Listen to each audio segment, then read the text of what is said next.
আসসালামু আলাইকুম। তো রোদের তাপমাত্রা প্রচুর, অনেক রোদ। তো সকালে আসলাম গাছ কাটতে। তো সব জেলায় বৃষ্টি হলেও আমাদের যে ময়মনসিংহ পূর্বাঞ্চল জেলা বৃষ্টি হচ্ছে না। কারণ আমাদের এখানে বৃষ্টি আসবে আসবে মানে ছোটবেলা আমরা শুনি না যে বাঘ আসবে বাঘ আসবে, এরকম একটা কিন্তু গল্প আসছিল ছোটবেলা আমরা শুনছিলাম যে প্রতিদিনই রাখালে মানে বলতো আর কি যে বাঘ আসবে। তো বাঘ আসবে আসবে বলে সে প্রতিদিনই মিথ্যে কথা বলতো।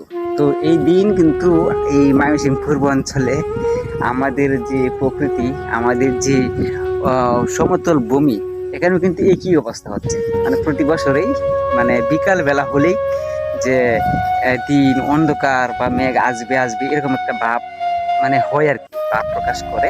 তো মেঘ আর আসে না। তো এরকমটাই দেখা যাচ্ছে যে মেঘ আসবে আসবে কিন্তু আসতেছে না। মোটামুটি আলহামদুলিল্লাহ যে বিলের যে ক্ষেতগুলো আছে সব ক্ষেতগুলো মোটামুটি কাটা হয়ে গেছে। এখন আর কিছু অল্প সংখ্যক বিলের ক্ষেতগুলো রয়েছে, তবে পানি বলতেই নেই। ঠিক আছে, আমি যদি আপনাদেরকে দেখাই পানি বলতেই নেই। তো দেখায় যদি দেখেন যে যে পরিমাণে মানে একবারে শুকনা কাঠ হয়ে গেছে। ঠিক আছে, মাটি একবারে কাঠ হয়ে গেছে। যদি পানির কথা বলেন যে মাটি যে দেখেন মাটি একবারে মানে পেটে গেছে এরকম অবস্থা। তো দিনের প্রকৃতি অসাধারণ, মানে মেঘ বৃষ্টি আসবে সম্ভাবনা আছে এরকম, কিন্তু আসবে না, শতভাগ সম্ভাবনা আসবে না এরকমটাই। বিভিন্ন জেলায় বৃষ্টি হলেও আমাদের ময়মনসিংহ পূর্ব অঞ্চলের যে অঞ্চলটা সমতল ভূমি, এই অঞ্চলে কিন্তু বৃষ্টি একবার কম হয়।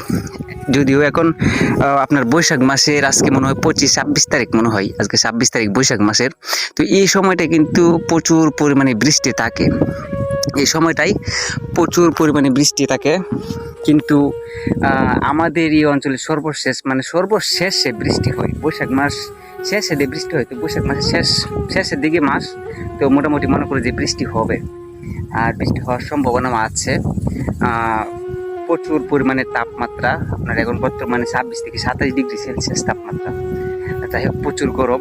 এই গরমের মধ্যে ব্লগ নিলাম এই জন্য যে দিনের প্রকৃতি আবহাওয়া গরম, তারপরে মানে গরুর জন্য একটা গাছ কাটলাম, এই ফাঁকে একটা ব্লগ নেওয়ার চেষ্টা করলাম। তো বাঘের মতো হয়ে গেছে আমাদের যে বৃষ্টি আসবে আসবে বলে মানে বই দেখ আর কি, যে বাঘের গল্পের মতো হয়ে গেছে। তো অসংখ্য ধন্যবাদ।